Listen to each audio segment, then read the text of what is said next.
We got a really great question from Larry on Facebook in response to one of last year's posts. And Larry he's having problems with aggressive birds, and he would like to discourage them. And so he specifically mentioned sparrows, but in general, what birds are aggressive and how can we keep them off our feeders? Sparrows can be a problem if they come in large numbers, and sometimes using the right kind of food can be helpful.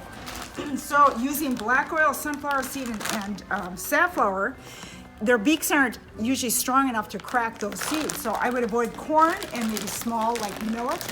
Just don't use those kind of seeds. That will help. And if you're using sunflower seed, you can use a feeder like this that has holes that they can pick the sunflower seeds out of. And they also can't cling on this kind of feeder. Right, so they need to sit on something and then eat, but they don't hang on the side. Like woodpeckers will cling and cardinals will cling. Right, so that would be good. Okay. And then on a suet feeder, you want to make it so that they can probably sit up here, but you don't want to have it where they can sit on top of the feeder. If they only can cling onto the feeder where they're feeding with the suet or the sunflower seed, then that will avoid some of those nasty birds.